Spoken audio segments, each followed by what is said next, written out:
Bien, hermanos, vamos a dar comienzo a este culto solemne del día 14 de abril, día domingo, aquí en nuestra iglesia presbiteriana de local Laguna Verde. Les doy la bienvenida a cada uno de ustedes y no busquen en sus Biblias, pero sí sepan que voy a leer en Proverbios capítulo 2 los primeros 5 versículos para comenzar este culto. Dice así: Hijo mío, si tomares mis palabras y mis mandamientos guardares dentro de ti, haciendo estar atento tu oído a la sabiduría, si inclinares tu corazón a la prudencia, si clamares a la inteligencia y a la prudencia dieres tu voz, si como a la plata la buscares y la escudriñares como a tesoros, entonces entenderás el temor de Jehová y hallarás el conocimiento de Dios. Pongámonos de pie para comenzar este culto con una oración.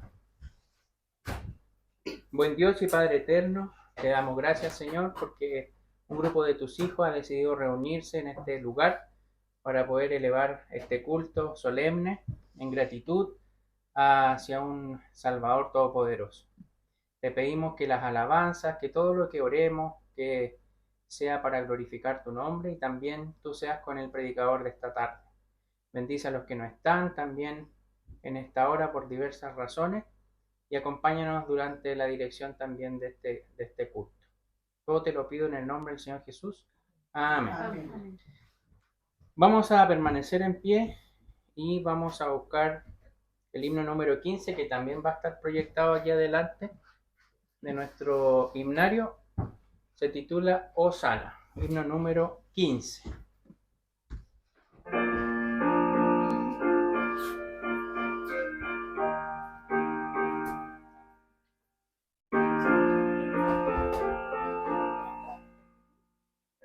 Hosana, Hosana, Hosana.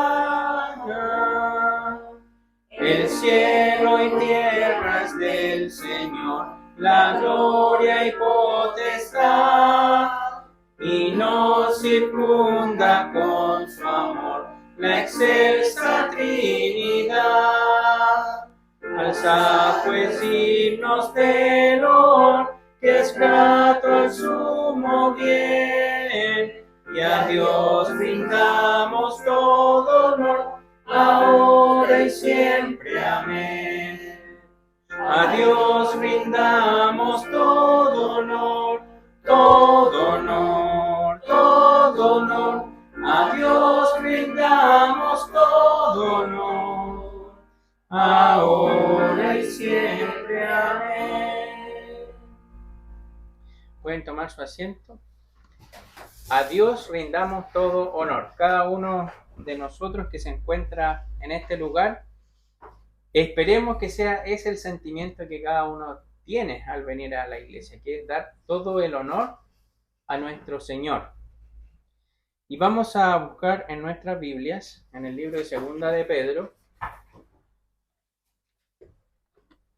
el capítulo número 1. Vamos a dar lectura desde los versículos 16 hasta el final. La segunda epístola del apóstol Pedro, capítulo 1, versículos 16 en adelante. Aquí está la cita bíblica proyectada para que lo busquen.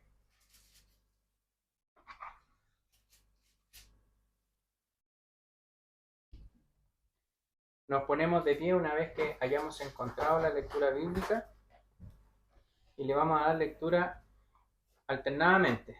Voy a comenzar yo, luego ustedes, y el versículo 21 todos juntos. Repito, segunda de Pedro, capítulo 1, versículos 16 al 21. Entonces le damos lectura de forma alternada.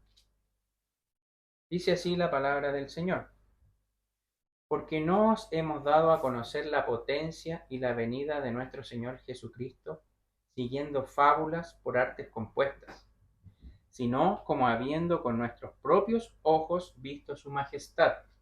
porque él había recibido de Dios Padre honra y gloria, cuando una gran voz fue a él enviada de la magnífica gloria. Este es el amado Hijo mío, en el cual yo me he agradado. Y nosotros oímos esta voz enviada del cielo, cuando estábamos juntamente con él en el Monte Santo. Tenemos también la palabra profética más permanente, a la cual hacéis bien de estar atentos como a una antorcha que alumbra el lugar oscuro hasta que el día esclarezca y el sol de la mañana salga en vuestros corazones. Entendiendo primero esto, que ninguna profecía de la Escritura es de particular interpretación, porque la profecía no fue en los tiempos pasados traída por voluntad humana, sino los santos hombres de Dios hablaron siendo inspirados del Espíritu Santo. Que el Señor bendiga su palabra. Permaneciendo de pie, continuaremos alabando el nombre del Señor con el himno número 31, Nuestra Fortaleza.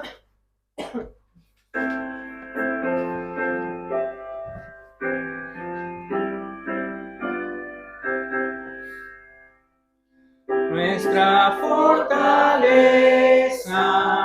nuestra protección, nuestro fiel socorro, nuestro paladio, nuestro gran refugio, nuestra salvación. Es el Dios que adora nuestro corazón. Nuestra fortaleza, nuestra protección. Es el Dios que adora nuestro corazón. Que la tierra toda cambie de lugar y los montes rueden por el ancho mar. Nuestra fortaleza firme habrá de estar, porque lo inmutable no podrá mudar. Nuestra fortaleza, nuestra protección, es el Dios que adora nuestro corazón. Hablamos tan solo de su voluntad. Túrbanse los mares en su majestad.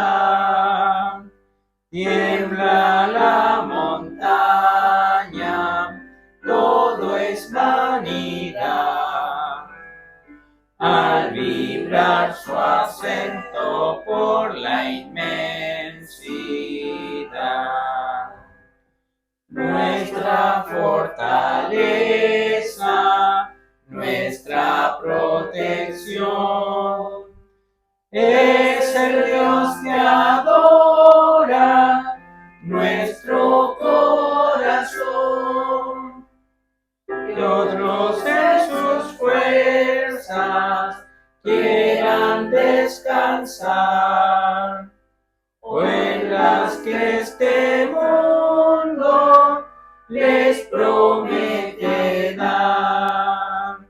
Nunca todas ellas se han de comparar con la que pudimos en el cielo hallar. Nuestra fortaleza, nuestra protección, es el Dios que adora nuestro corazón.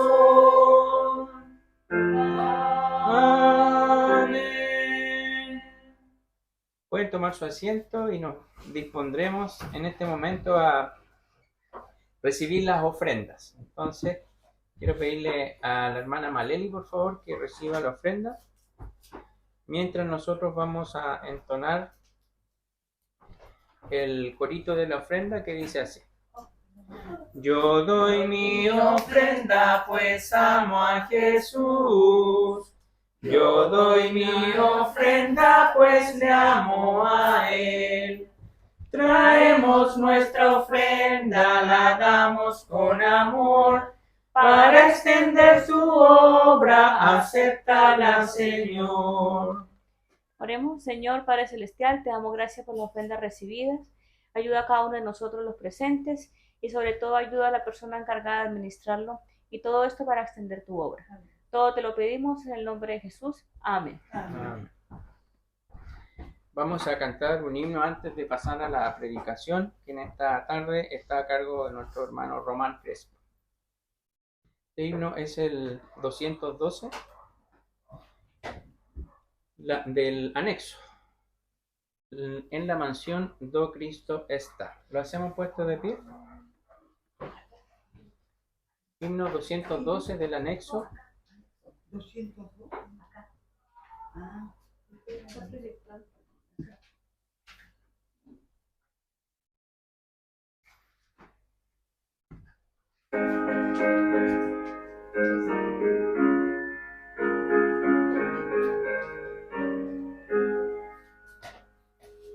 En la mansión do Cristo está, allí no habrá tribulación, ningún pesar, ningún dolor, que me quebrante el corazón.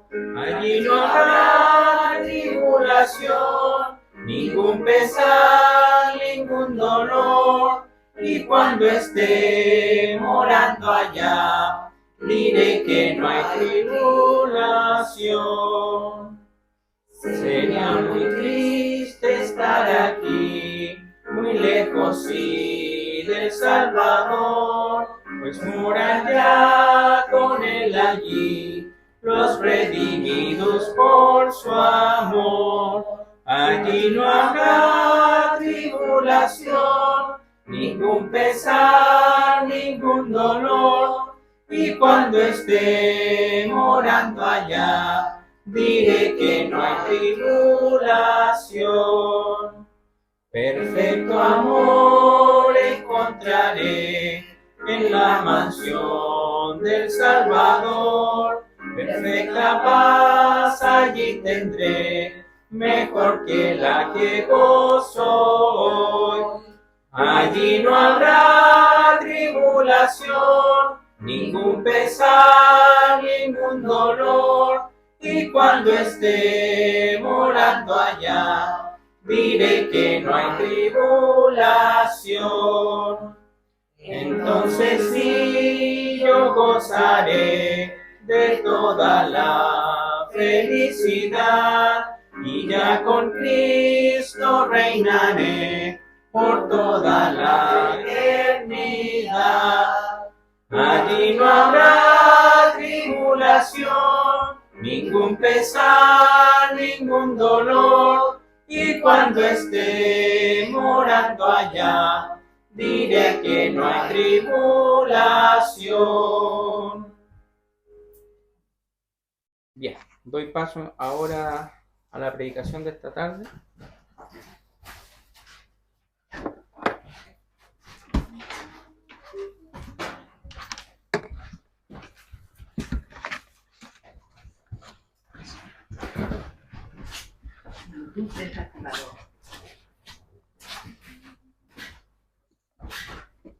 Saludos a mis hermanos en el amor del Señor.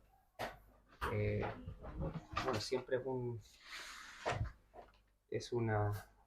se dice que adelante como cliché es un privilegio estar acá, pero bueno, yo siempre me pongo muy nervioso, no porque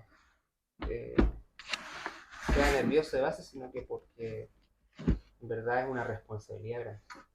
Y Dios nos mueva a todos los que alguna vez estamos acá adelante, o a los predicadores, a los pastores que nunca permita a Dios que hablen algo que no sea la Biblia. Y ruego a ustedes, hermanos, que siempre oren por las personas que están acá adelante, sean visitas, pastores, jóvenes, adultos. Dentro de todo hay una responsabilidad importante, porque somos portadores de esa palabra que va a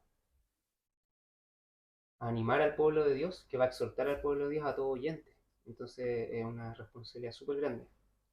Creo que es una de las cosas que a mí más me da temor hacer. Que si humanamente me preguntan, no me gustaría más estar adelante hablando de la palabra de Dios, sino que me gustaría siempre estar oyendo la palabra de Dios. Pero en realidad también, como vimos en la mañana, nosotros a veces somos llamados, aunque no tengamos inicialmente o creamos que tenemos capacidad de algo, sino que porque Dios quiere nada. Y en su soberana voluntad debemos seguir lo que Él nos manda. Vamos a leer entonces un poco la palabra de Dios. Tan solo quiero detenerme en que puedan leer los primeros 2 versículos que leímos ya en un comienzo. No lo vamos a repetir todo porque ya lo hemos escuchado, pero sí vamos a poner especial atención en los primeros 2 versículos de Segunda de Pedro, capítulo 1, versículos 16 y 17. En sus puestos o puestos de pie mejor, en reverencia a la palabra de Dios, escuchen atentamente lo que dice la palabra. Porque no os hemos dado a conocer la potencia y la venida de nuestro Señor Jesucristo, siguiendo fábulas por arte compuestas, sino como habiendo con nuestros propios ojos visto su majestad. Porque él había recibido de Dios Padre honra y gloria, cuando una tal voz fue a él enviada de la magnífica gloria. Este es el amado Hijo mío, en el cual yo me he agradado. Vamos a orar. Bendito Señor, te pido que tú nos guíes a entender más profundamente tu palabra y que podamos ponerla en práctica en nuestras vidas, para la gloria tuya, Señor, para el reconocimiento de tu magnificencia, para que solo sea, Señor, mostrada por nuestras bocas, dicha por nuestras bocas, que tú eres grande, Señor, delante de los que nos rodean, y que todo lo que hagamos, Señor, sea para cumplir y expresar esa gloria tan grande que tú manifiestas en nuestras vidas y en la vida de todos los hombres. Te pido que podamos entender todo en el nombre de Jesús, nuestro Señor y Salvador. Amén. Amén. Pueden ocupar sus asientos. Bueno, hermano, este tema de hoy día viene a concluir una serie de 3 exhortaciones de la segunda epístola o carta de Pedro, ¿no es cierto?, a la iglesia en Asia. Y para poder hacer un muy breve resumen a los hermanos que a lo mejor no estuvieron presentes en las otras partes, esta es una carta de despedida de Pedro. Perdón, ¿había dicho Pablo? Pedro, ¿ya? Pedro, el autor de esta carta.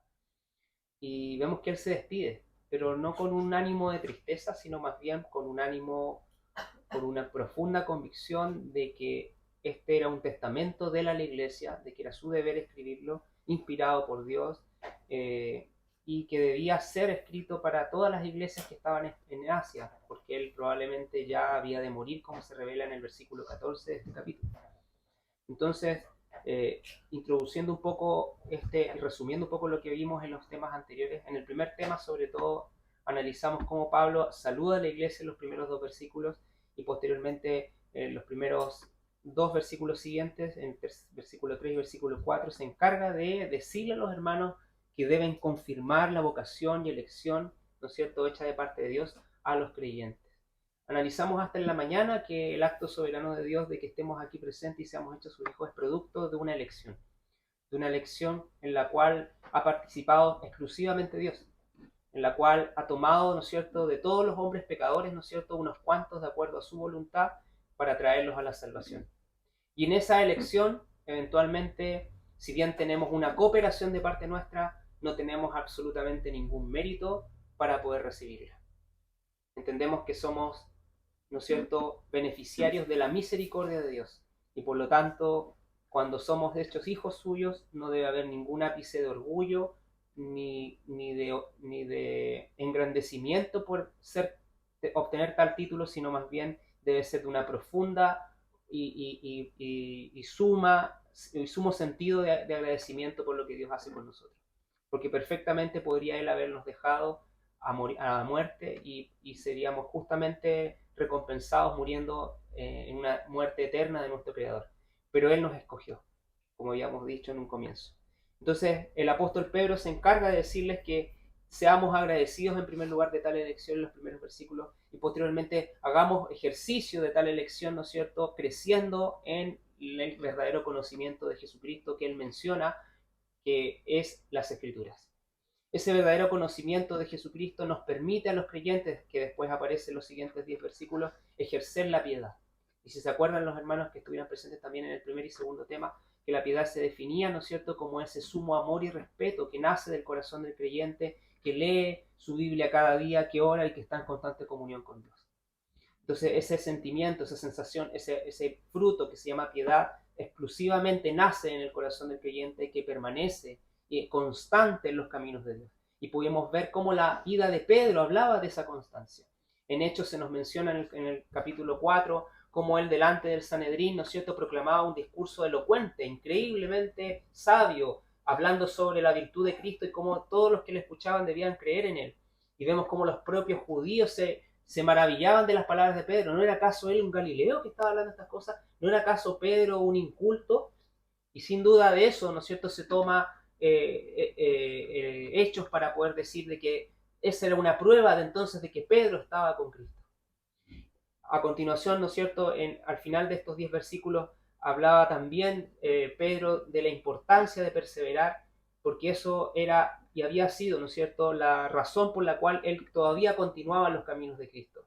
Analizamos todas las cosas que había hecho Pedro desde antes de su conversión y durante su camino con Cristo en la tierra, y vimos que era un apóstol que era testarudo, ¿se acuerdan?, que era tremendamente impulsivo, que había cometido grandes errores y grandes pruebas había sufrido aún en compañía de Cristo, pero que eso a la vez le capacitó para ahora escribir esta carta con una madurez tremenda, con una madurez que solamente el Espíritu Santo pudo obrar en ese hombre que era un pescador, un simple pescador.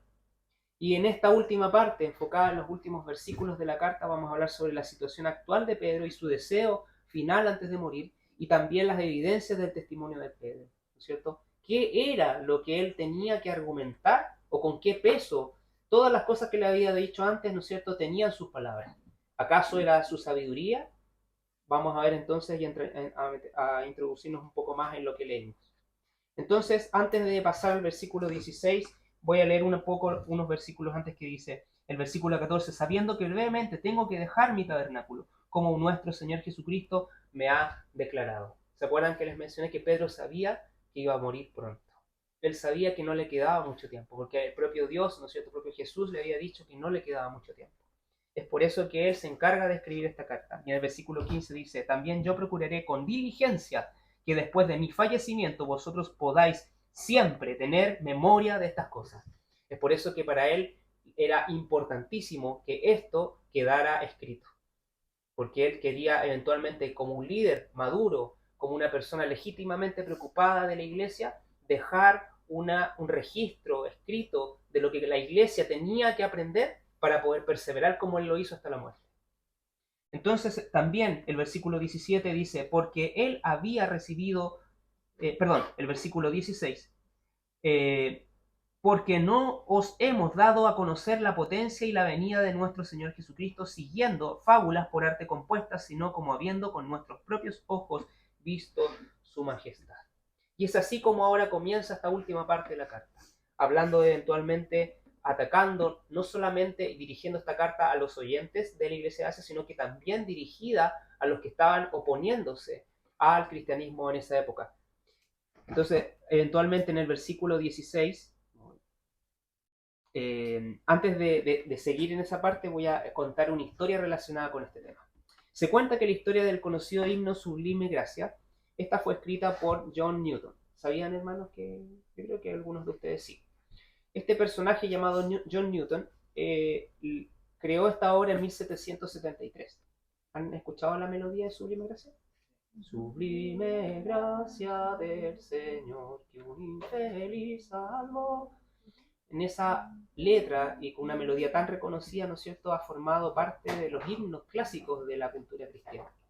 Pero este tan bello himno no lo escribió aparentemente una bella persona. De hecho, Newton era un conocido esclavista inglés. O sea, él era encargado, él vendía esclavos en esa época. Y él era un fiel opositor al cristianismo. Tenía un lenguaje obsceno. Él era reconocido por la forma en que se burlaba de los cristianos. Y si alguien que lo haya conocido en esa época de su vida le hubiesen dicho que esa persona escribió el himno de Sublime Gracia, probablemente no lo creería. ¿Qué cosa tuvo que ocurrir para que una persona tan diametralmente opuesta al cristianismo pudiera componer tan bello himno? Yo creo que todos aquí entendemos qué ocurrió probablemente, y ocurrió ciertamente, no probablemente, ciertamente en la vida de él. ¿Qué tuvo John Newton? Un encuentro personal con Dios. Si les gusta investigar, pueden ver la biografía de él, que está escrito en muchos libros, de cómo los cánticos de los esclavos que él transportaba le hicieron meditar en aquellas melodías que ellos hablaban. Y eso fue la puerta de entrada para que empezara a oír más, ¿no es cierto?, de personas y conocidos contactos que tenía en Inglaterra que le impulsaron a leer la Biblia, le impulsaron a conocer a Cristo. Y esto fue el comienzo, ¿no es cierto?, de su historia. Esa persona obscena, que era muy dado a decir burlas contra los cristianos, y era conocido, de hecho, tenía muchos conocidos que se juntaban a él porque tenía un discurso muy elocuente en torno a la burla a los cristianos, cambió radicalmente cuando él se encontró con Cristo. El Evangelio sin duda tuvo el poder, y tuvo ese poder que estaba contenido en la palabra de Dios, de cambiar el corazón de ese hombre. Así también podemos ser nosotros, hermanos, transformados a la voluntad de Dios, como John Newton. Pero también como Pedro en esta parte de la carga se encargará de mostrarnos. En las anteriores exhortaciones ya les había dicho que él se encargó de dar palabras de aliento a la iglesia esparcida en Asia. Y allí les enseñó como avesado maestro de cómo ese estudio sistemático de la palabra de Dios y el verdadero conocimiento del Señor Jesucristo provocaba en nosotros esa piedad, ¿se acuerdan?, necesaria para transitar en este mundo lleno de maldad. Sin embargo, a pesar de que muchos hermanos estarían maravillados de escucharlo, otros probablemente dudarían de su testimonio. ¿Cómo podría el bruto Pedro enseñarnos algo ahora a nosotros? Imagínense en ese contexto que Pedro era conocido también por lo que hacía. Nuestro hermano Alejandro mencionaba que la fama de Jesús había esparcido, ¿no es cierto?, por todo el sector cuando había empezado su ministerio. Pero así también era esparcida, una vez que los apóstoles empezaron a seguir a Jesús, la vida de cada uno de ellos. De hecho, todos los judíos sabían quién era Pedro. Y eso era porque en ese tiempo no había celulares ni redes sociales, ¿no es cierto? Los rumores, todo era entregado de boca a boca y se conocía al fin y al cabo la vida de cada uno de los seguidores de Cristo. Entonces probablemente muchos hermanos de la iglesia en Asia que habrán conocido quizás a Pedro o en su lugar de origen, ni siquiera ir tan lejos en Asia, en el mismo Capernaum, podrían cuestionar de cómo este hombre está diciendo ahora estas palabras. Yo lo conocí de niño, Pedro. Jamás pensaría que él hubiese sido, ¿no es cierto?, el autor de esta carta. ¿Cómo puede Pedro, un ignorante que no ha tenido educación alguna, enseñarnos algo tan profundo? ¿Habrá estado ebrio a lo mejor cuando escribió estas cosas? Y aunque yo esté diciendo de una manera muy personal esa pregunta, ¿no es cierto?, retórica, en realidad él sí tuvo que vivir ese cuestionamiento antes de esta carta. ¿Se acuerdan que yo les mencioné en Hechos 4 que él se presentó delante del Sanedrín? Pues vamos a leer, ¿no es cierto?, una parte de este capítulo, y les voy a mencionar lo que dice en torno a lo que las personas eventualmente consideraron cuando Pedro lo hablaba.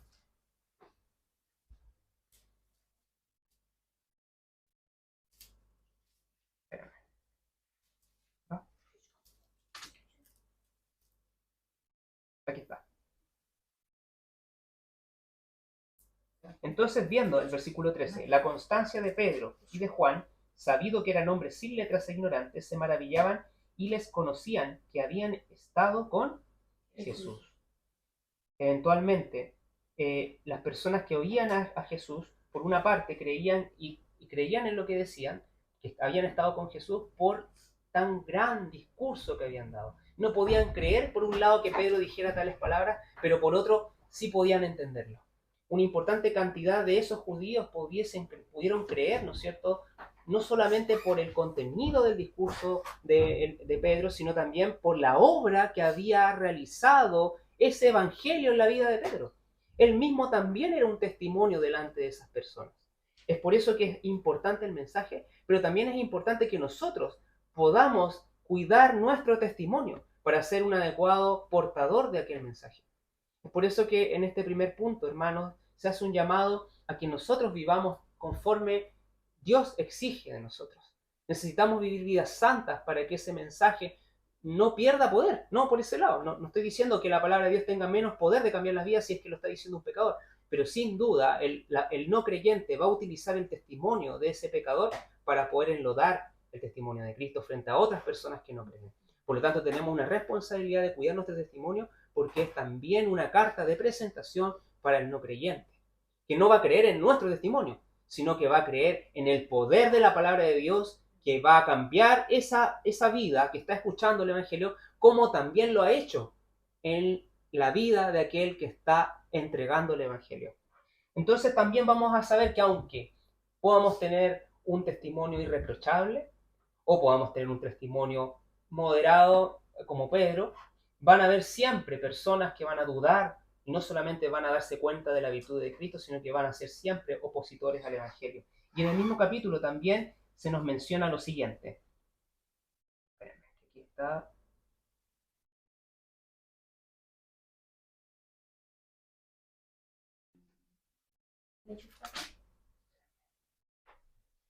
Justo ahí se me borró el versículo que lo tenía.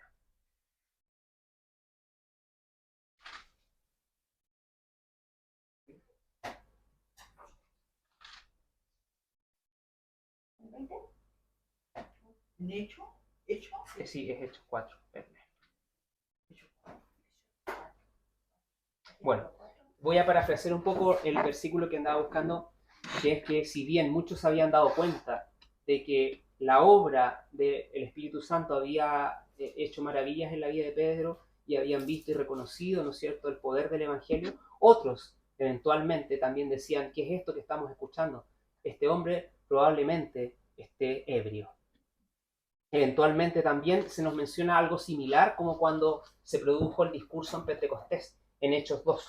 Así que también me voy a remitir a ese capítulo para poder también hablar de lo que las personas que estaban en contra del Evangelio argumentaban en contra del discurso del apóstol.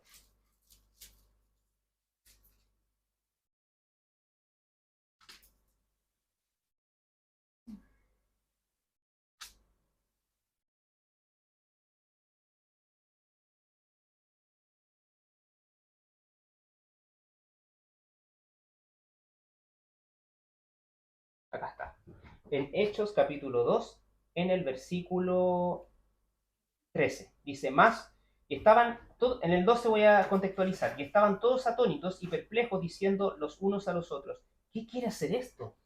Todo el pueblo estaba atónito de que las personas, los discípulos, hablaran en las lenguas nativas en el Pentecostés, porque en el lugar de Jerusalén donde había ocurrido este milagro, las personas eran un centro muy multicultural. No solamente habían israelitas en ese momento viviendo en Jerusalén, sino que había personas de Grecia, de todas partes de Asia. Entonces había una multitud de idiomas y de personas que manejaban una serie de idiomas. Entonces cuando se manifestó el Espíritu Santo, ¿no es cierto?, en el corazón de los apóstoles, ellos empezaron a predicar de Cristo, pero en las lenguas nativas de los oyentes. Entonces eso maravilló a muchas personas. Y muchos creyeron en el mensaje, ¿no es cierto? Y vemos posteriormente en el mismo capítulo que al final incluso se añadieron a la iglesia hasta 3.000 personas.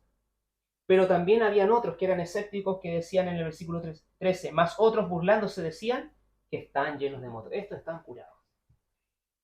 Estos no saben lo que dicen, no entiendo, no deben estar curados. Esto es una locura.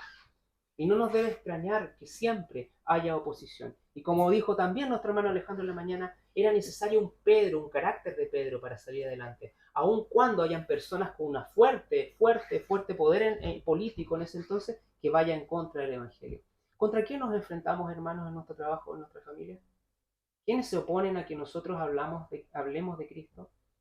¿Tendremos enemigos naturales en nuestro trabajo, en nuestra familia?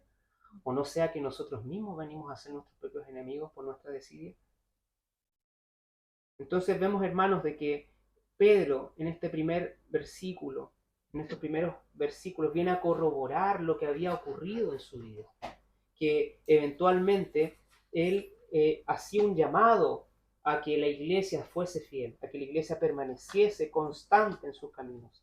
Y posteriormente habla de algo muy importante, reconociendo esa virtud que no era de él, sino que era de Cristo. En el versículo 16 como les había dicho, porque no nos hemos dado a conocer la potencia y la venida de nuestro Señor Jesucristo siguiendo fábulas por arte compuesta, sino como habiendo con nuestros propios ojos visto su majestad. Él quiere primero enfatizar y decirles, todo lo que yo les digo, aunque sea increíble, aunque ustedes me vean a mí antes un pecador, esto no ha sido fruto de un engaño. No crean, por favor, hermanos, que todo lo que estoy diciendo es una artimaña astutamente orquestada para que ustedes crean, sino que todo esto eventualmente es, en primer lugar, doy testimonio de que es cierto porque mis ojos han visto la gloria de Cristo. En ese tiempo no tenían celulares donde grabar los milagros. Y por lo tanto, la única forma en la que se podía dar cuenta de una situación verdadera era el testimonio. Es por eso que antes valía mucho el testimonio. ¿Ya? La palabra, empeñar la palabra era importantísimo, era algo sumamente valioso. A tal punto que si te pillaban o eras encontrado de falso testimonio, podrías ir a la cárcel o incluso morir. De tal manera que Pedro entendía el valor de eso, y es lo primero que les dice, la primera prueba, hermanos, de que todo esto es real, es que en verdad yo lo vi, y les puedo dar todo mi ser, todo mi convencimiento de que eso ocurrió porque yo vi la gloria de Dios en mi vida. Y en segundo lugar podríamos decir, bueno, la experiencia de Pedro fue particular, tuvo una visión, pero inmediatamente en el versículo que viene a argumentar que es gracias también a otra evidencia aún más fuerte que su testimonio. Versículo 18. Y nosotros oímos esta voz enviada del cielo cuando estábamos juntamente con él en el Monte Santo. En el versículo 19, tenemos también la palabra profética más permanente, a la cual hacéis bien de estar atentos como a una antorcha que alumbra en lugar oscuro hasta que el día esclarezca y el lucero de la mañana salga en vuestros corazones. Pedro en el versículo 18 dice, yo vi la gloria de Dios, ¿no es cierto?, anunciada por el Padre. Yo vi cuando a Cristo lo bautizaron en el Jordán, en el versículo 18. Y él escuchó, no solamente vio con sus ojos, sino que también escuchó la voz del cielo, que cuando bautizaban a Cristo, ¿no es cierto?, decía, este es mi Hijo amado en el cual tengo contentamiento. Él decía, hermanos en Asia, todo esto es cierto, yo fui testigo de eso en mi vida y fui testigo visual y auditivo de lo que Dios hizo en este mundo. Yo vi sus milagros y por eso que les puedo dar fe y garantía de que todo lo que les acabo de decir es cierto. Y si aún los hermanos, y si aún hay opositores eventualmente que querían aún contraargumentar o estar en contra de aquel discurso de Pedro, el versículo 18, iba a poner una autoridad aún más grande que su propio testimonio. Y nosotros oímos esta voz enviada del cielo cuando estábamos juntamente con él en el Monte Santo. Tenemos también, dice, la palabra profética más permanente, a la cual hacéis bien de estar atentos como a una antorcha que alumbra en lugar oscuro hasta que el día esclarezca. En este versículo, hermanos, es importante ver que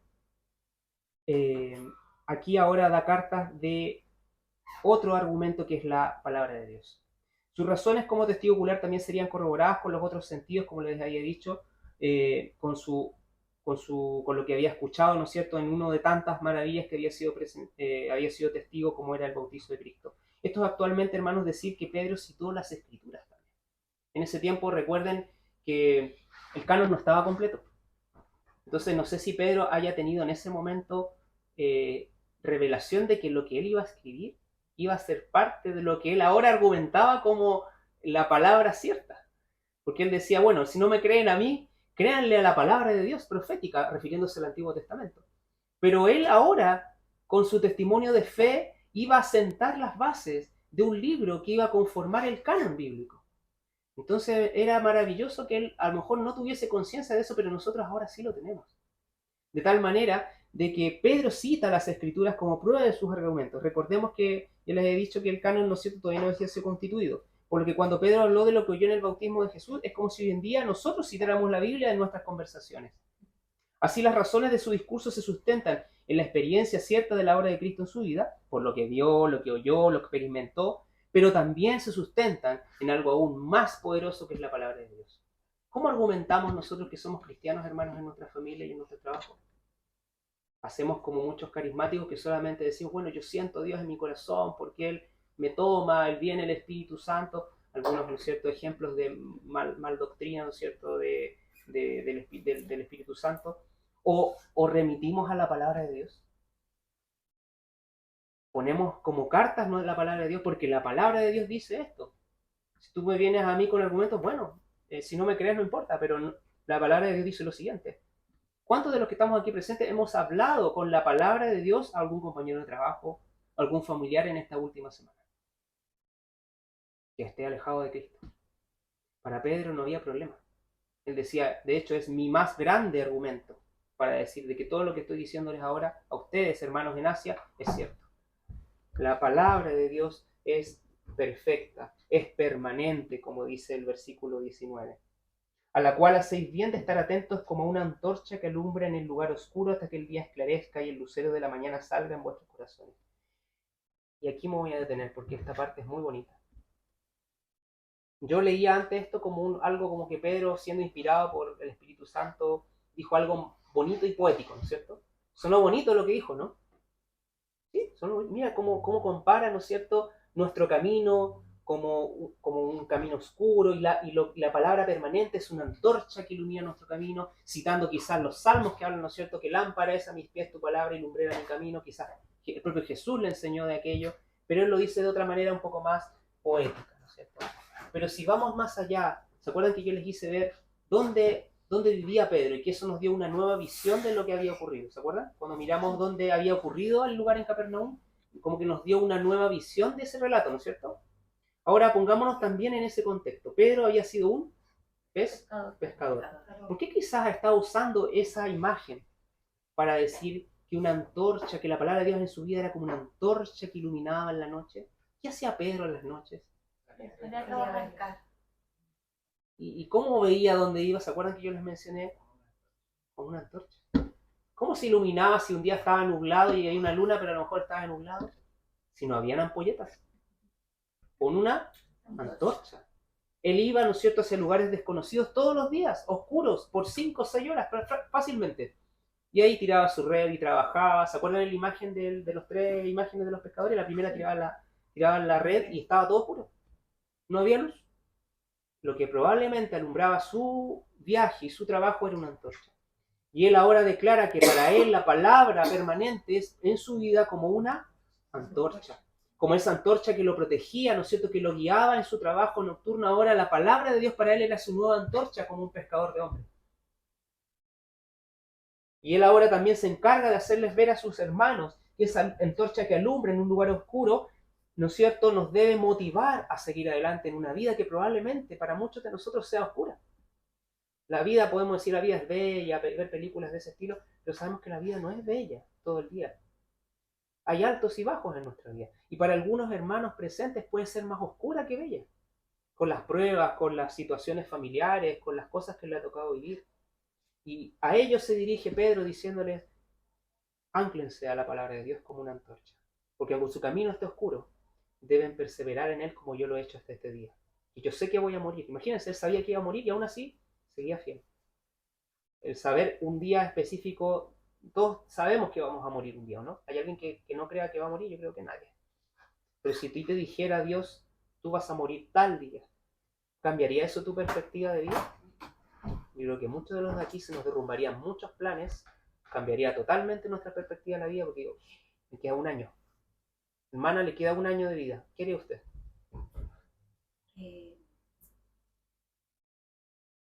Se le cae todo, ¿no? Pero aceptaría la... ¿Cómo planificamos pensando que nos vamos a morir mañana o en 1 año más? Pensamos que quizás cuántos años más nos quedan. Y vivimos como si viviera mañana estuviese seguro que estoy vivo. Y el apóstol sabía que iba a morir pronto. Pero aún así se encarga de alentar a sus hermanos diciéndoles, tomen esa antorcha y vivan. Y vayan por ese camino, ¿no es cierto?, alumbrando su camino. Y es importante que esta historia, en la segunda parte de esa imagen, él dice, hasta que el día esclarezca. Fíjense cómo utiliza esa frase. Y el lucero de la mañana salga en vuestros corazones. Cuando él terminaba su labor, probablemente el versículo 19 de 2 de Pedro capítulo 1. en la parte B. ¿Ya? Sin duda Pedro pasaba 5 o 6 horas, como les dije, alumbrándose, ¿no es cierto?, para ver lo que hacía bajo un cielo a lo mejor no estrellado o estrellado, con una antorcha. ¿Y cuál era su más grande anhelo cuando ya terminaba de trabajar? Volver. Usted le pregunta a un pescador qué le causa regocijo de su trabajo, le va a decir probablemente volver a casa.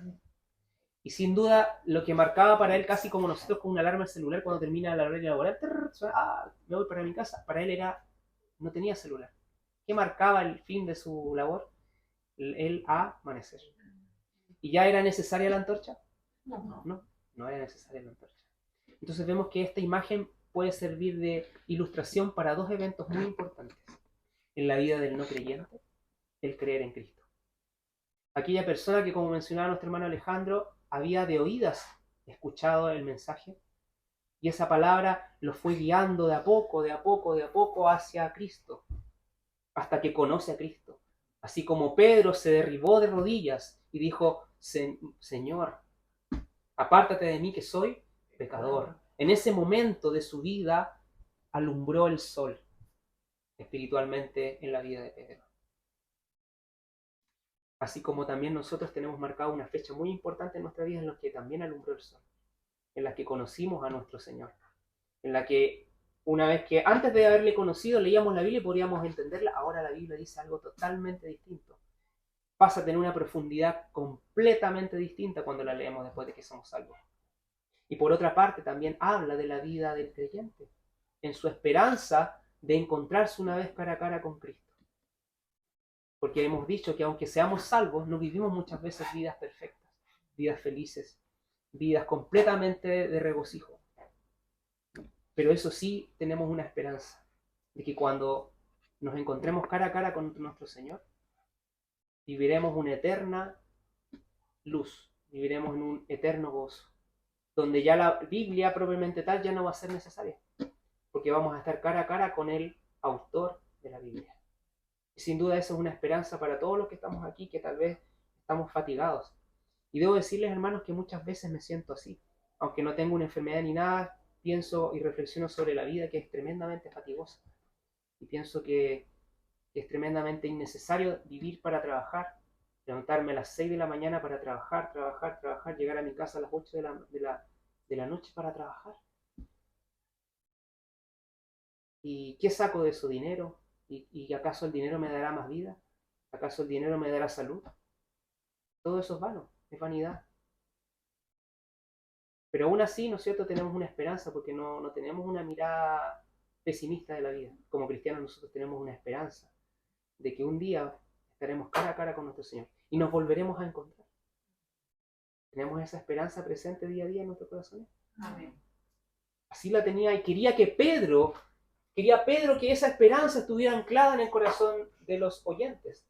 Entonces se dan cuenta que ahora esa visión no fue por azar, si bien la Biblia es inspirada y usó a Pedro para inspirar, pero utilizó a un hombre que tenía una experiencia, que tenía una profesión, con la cual, ¿no es cierto?, él pudo dar su opinión particular de ese mensaje que claramente es perfecto y es inspirado por el Espíritu Santo. Pero lo está diciendo un pescador. Así como cuando leemos Mateo, ¿qué lo está diciendo? ¿No es cierto? Y Lucas, ¿qué lo está hablando? Un médico. Te das cuenta que cada uno tiene su estilo, pero el mensaje es el mismo. Y aquí el estilo de Pedro está empapado por su experiencia como un pescador. Por eso que utiliza esa imagen. Se dan cuenta que no es al azar. Él está hablando porque también quiere mostrarle lo que eventualmente él sintió, él experimentó para su vida. Era tan importante creer en Cristo que como lo era la antorcha que lo guiaba todos los días en su trabajo a pescar. Así como un día le llamó ¿no es cierto?, Dios a pescar hombres, ahora él eventualmente, él era un enseñador, ¿no es cierto?, y él ya estaba a punto de llegar a ese punto en su vida, en donde él iba a encontrar a su Señor cara a cara. Entonces, como decía la última parte del versículo, y el lucero de la mañana salga en vuestros corazones. El versículo 20 dice: entendiendo primero esto, que ninguna profecía de la Escritura es de particular interpretación.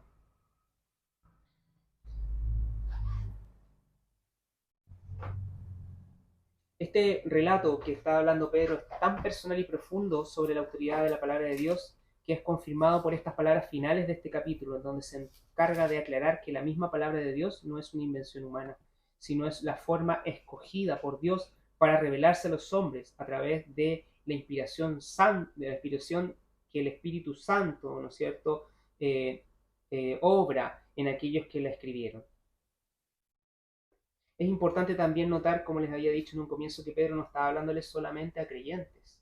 Si bien los remitentes de sus cartas eran los propios hermanos de Asia, probablemente también los no creyentes las iban a escuchar. Pero si gran parte de los oyentes que iban a escuchar aquellas misivas eran creyentes, ¿por qué habría de argumentar sobre la autoridad de las Escrituras? Se supone que le estaba hablando a creyentes.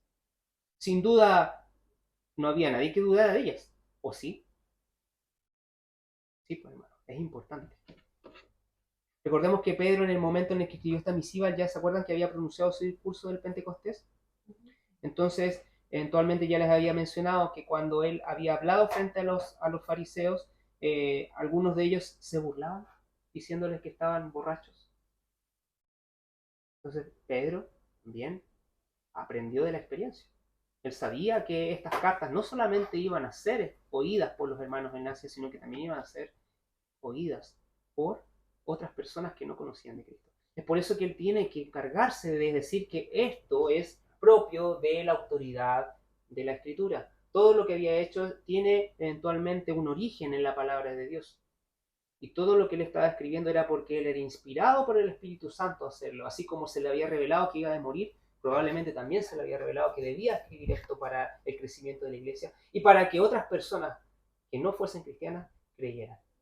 Es por eso que deben siempre, hermanos, argumentar cuando hablan de Cristo a otras personas sobre lo importante que es la Biblia, sobre la autoridad que tiene, porque es la palabra de Dios y no tiene eventualmente otra autoridad más que Dios mismo.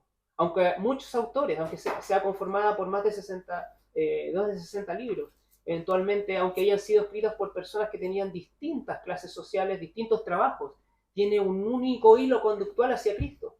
El tema de la Biblia es Cristo. Y Pedro quería que no se olvidaran de eso, hermanos.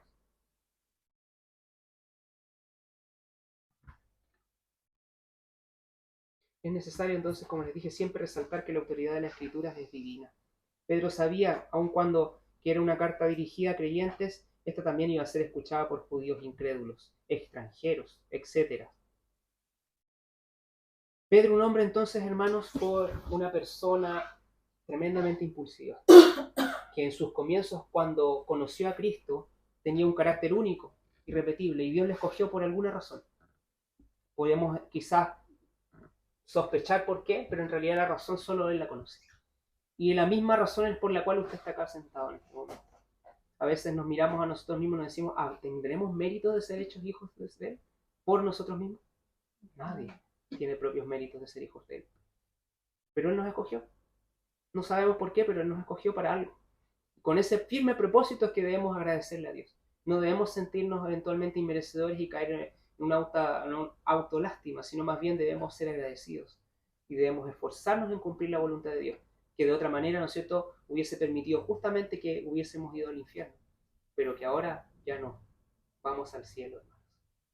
Y Pedro estaba seguro de eso al escribir esta carta. Él iba a ir al cielo con Cristo, iba a verle toda la eternidad, pero él quería que todos los hermanos de las iglesias también pudieran estar arraigados y completamente seguros de esa misma verdad. Pedro era ignorante y en el final de sus vidas pudo pronunciar los discursos más elocuentes escuchados por los más intelectuales de la época. Pedro era impulsivo, pero ahora con toda tranquilidad y paciencia, en la última parte de su vida, habiendo tenido razones para estar nervioso y apurado, se tomó el tiempo para escribir estas cartas a los hermanos de Asia. Pedro, un hombre que hablaba más de lo que pensaba, ahora emitía unas cartas que eran eventualmente fruto de una sabiduría tremenda y eventualmente les iban a llegar a sus hermanos no por su propia boca, sino que iban a ser leídas por otras personas. Así, hermanos, como Pedro pudo vivir una vida plena, siendo un hombre como cualquiera de nosotros, habiendo tenido características únicas también, pero claramente inmerecedoras de la salvación, nosotros que estamos aquí sentados también tenemos características únicas que Dios escogió para su propósito, para cumplir su voluntad. A veces, si no tenemos la voluntad de Dios, pidámosles a Dios en oración que nos muestre su voluntad, porque a veces estamos entrampados, no sé qué hacer, no sé qué quieres que haga, Señor, pero Dios a todos nos manda algo. Meditemos en la lectura de la palabra, como lo hacía Pedro, poder saber qué es lo que Dios quiere. Vamos a orar. Bendito Señor, te pedimos que tú ahora, Señor, nos escuches, nos hayas permitido meditar en tu palabra, nos hayas permitido encontrarle sentido, Señor, a esta carta que fue escrita por Pedro hace muchos años para el crecimiento de la iglesia en Asia, para que esta carta no tan solo como él pensaba fuese escuchada por sus hermanos, sino que también para otras personas fuesen también oidores de este mensaje que tú tan misericordiosamente nos entregas, que es el mensaje de salvación por Cristo Jesús. Gracias porque tú has podido preservar, Señor, este mensaje aún 2000 años de haber sido escrito. Gracias, Señor, porque estamos reunidos aquí los que tú quieres que estemos reunidos. Gracias, Señor, porque tú nos cuidas cada día y nos has protegido hasta este momento en el que estamos aquí, pudiendo gozar de tus beneficios, de tus promesas en este momento, creciendo espiritualmente en la meditación de tu palabra. Si tenemos, Señor, ahora algún problema, alguna falta, algún pecado, algo que nos aparte de ti, Señor, te pido que cada uno de nosotros ore para que esos obstáculos desaparezcan. Si hay alguien aquí también que no ha creído aún en Cristo, Señor, porque solo tú conoces la relación personal de cada uno de los que está aquí presentes contigo mismo, te ruego para que tú toques su corazón y regeneres ese corazón de piedra. También te ruego por cada uno de los creyentes que está aquí legítimamente, Señor, sentados acá, y yo mismo, Señor, esperando recibir de ti una enseñanza útil para poder aplicarla esta semana. Te pido, Señor, que nos bendigas. Te pido, Señor, que nos hagas valientes, que nos hagas tomar decisiones como lo hacía Pedro. Que aunque nos sintamos incapaces de hacer cosas, que te obedezcamos en primer lugar. Porque tú puedes hacer todo lo irracional racional, Señor. Tú eres el Dios, Señor, que hizo este universo, el Dios que hizo todo lo creado, y tú también tienes el pleno control de nuestras vidas y por lo tanto no nos queda nada más que confiar en ti. No abrazamos una fe irracional, sino que más bien abrazamos, Señor, una fe que es completamente racional e inteligente. Te pedimos para que podamos dar fe de eso, para que podamos hablar valientemente a quienes se oponen a ti en nuestra vida, y también para hablar a quienes amamos, Señor, y que no han tenido la oportunidad de creer en ti, para que tú les des, Señor, la oportunidad de creer si es tu santa voluntad. Ahora te ruego que te quedes en medio nuestro, Señor, y nos acompañes de regreso a nuestros hogares, porque te lo pido en el nombre de Jesús, nuestro amado Salvador. Amén. Amén.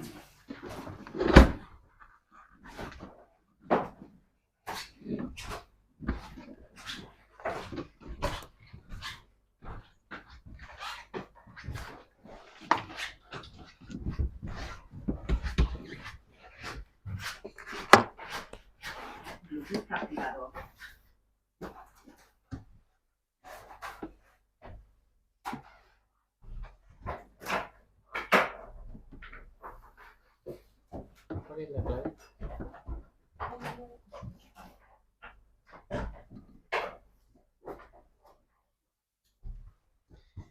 Bien, damos gracias a nuestro hermano Román por la excelente meditación de la palabra el día de hoy, y pensaba que Dios tiene todo bajo control. Recordemos que hoy día en la mañana en la escuela dominical íbamos a hablar de otro tema, íbamos a hablar acerca de la elección de Mateo. Sin embargo, Dios tenía preparado repetir, ¿cierto?, la lección del milagro de la pesca, donde pudimos ver precisamente cómo comenzó Pedro su camino, su ministerio. Y es muy lindo ver cómo en la mañana vimos a Pedro, un hombre fuerte, un hombre esforzado, un hombre valiente, trabajador, cómo se arrodillaba a los pies de Cristo. Y ahora, con algo de tristeza, lo vemos en sus últimos, quizás, meses de vida, pero con la misma convicción, con una madurez espiritual, trayendo a colación también su diario vivir. Y muy interesante el mensaje del día de hoy. cómo él trataba de alguna manera de explicarle a los otros que Jesucristo era la verdad. Yo lo vi, pero si no creen que yo lo vi, lo escuchamos con otras personas.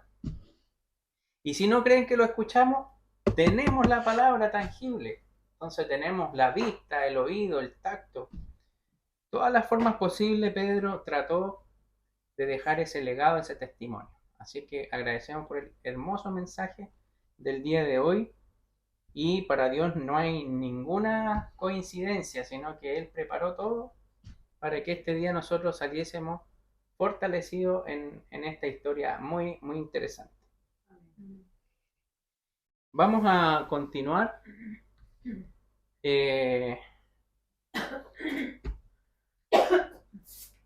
No avanza. Vamos a buscar el himno número 25.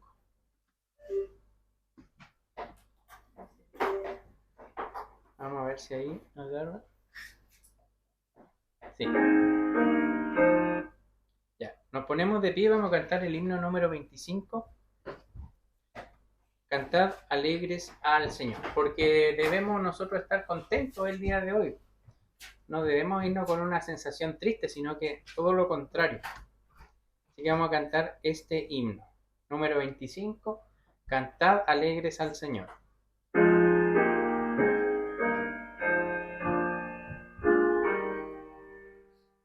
Cantad alegres al Señor, mortales todos por doquier, servirle siempre con amor, obedecerle con placer.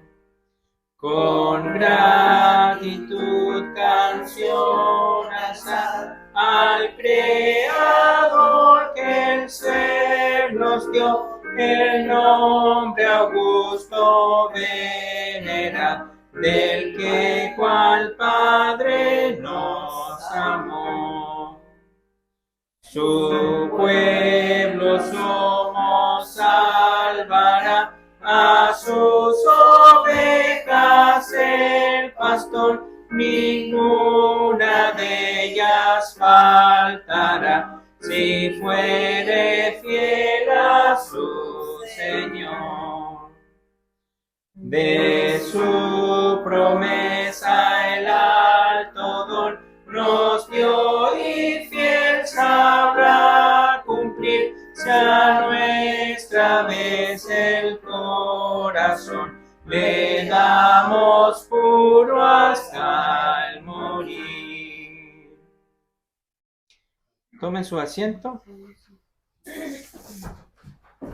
Las actividades de la semana son las siguientes. Tenemos estudio bíblico el día miércoles 17 de abril a las 21 horas por Zoom. Ya para que le puedan avisar también a nuestra hermana Patricia que le toca dirigir este día miércoles el pastor del estudio bíblico. Estamos viendo el libro de los Gálatas. El culto de oración va a ser el viernes 19 de abril a las 21 horas. Dirige la hermana Cecilia. La sociedad femenina ya comenzó este año con todo, así es que se reúnen las hermanas habitualmente en el templo los días sábados a las 16 horas. Excepcionalmente, este sábado 20 de abril lo vamos a realizar por Zoom, ¿ya? Vamos a terminar el capítulo que estábamos viendo de las mentiras que las mujeres creen con respecto a un tema interesante que es la depresión. Así es que vamos a enviar el link, quizás otras personas se puedan integrar y escuchar este tema. El domingo 21 de abril viene el pastor Jorge Valdés, por lo tanto él va a dar la clase de adultos y va a predicar en la tarde. Escuela dominical a las 11 de la mañana y el culto solemne a las 15 horas, ¿ya? Ahí daremos más información con respecto a las clases que serán dadas en ausencia de Maleli y la hermana Cecilia. Vamos a cantar un último himno antes de finalizar el culto, y este es el himno 163 del anexo.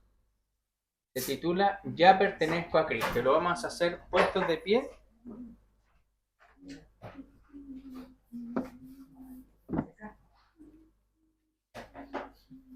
Himno 163. Ya pertenezco a Cristo. Esperemos que cada uno de nosotros pueda decir eso. Pero si alguno no está seguro, aunque lleve años en la iglesia, es importante tener esa seguridad. Y no se sienta avergonzado si no está seguro de tener la salvación, porque uno no puede jugar con la eternidad, no puede jugar con eso. Así que si no está seguro, si hay un ápice de duda de si es salvo o no es salvo, tiene que corroborarlo. Se puede acercar conmigo, con Román, con el pastor, en la semana incluso, si quieren nos llaman por teléfono, si lo angustia, porque sabe que hermano, yo no sé si soy salvo. Bueno, eso es, hay que corregirlo inmediatamente y decir, ya pertenezco a Cristo.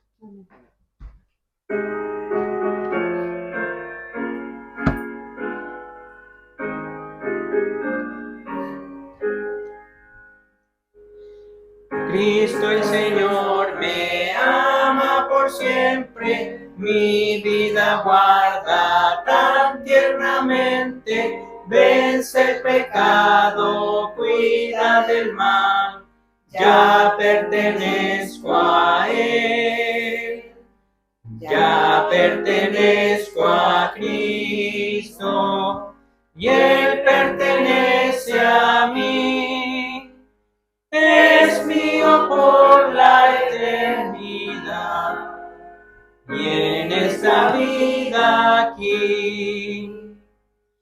Cristo bajó del cielo y buscóme, lleno de vil pecado encontróme, me levantó de vergüenzas mil, ya pertenezco a Él. Ya pertenezco a Cristo y Él pertenece a mí. Es mío por la eternidad y en esta vida aquí. Gozo indecible inunda ya mi alma, siento en mi ser la célica calma. Él me llenó de felicidad, ya pertenezco a Él, ya pertenezco a Cristo, y Él pertenece a mí. Es mío por la eternidad, y en esta vida aquí. Amén. Vamos a orar. Le invito a inclinar su rostro. Buen Dios y Padre Celestial, estamos muy contentos el día de hoy porque hemos podido estar en tu templo, alabando tu nombre y aprendiendo de tu palabra. Te damos gracias, Señor, porque tú tienes los planes perfectos para cada uno de tus hijos. Te damos gracias por la presencia de nuestras hermanas. Te agradecemos también por la clase que tuvimos hoy y la predicación a cargo de nuestro hermano Román. Te pedimos una bendición especial por su vida, por su familia, por su hijo, Señor. También para que tú lo utilices como lo estás haciendo hasta el día de hoy en tu obra. Levanta nuevos obreros, Señor. Haz crecer espiritualmente a esta comunidad. Haz crecer a este local, a cada integrante. No decaigamos, Señor, en nuestra fe, no decaigamos en asistir, en congregarnos, en leer tu palabra, en orar, los unos por los otros. No nos dejemos influenciar por nuestras emociones, sino que la Escritura que sea la ley de nuestra vida. Te pedimos que tú nos cuides de regreso a nuestros hogares. Te pedimos también que tú nos dirijas en todas las actividades que tengamos en la semana. Y que también podamos compartir este evangelio que nosotros hemos recibido a otras personas. Porque todo te lo pido en el nombre de Cristo Jesús. Amén.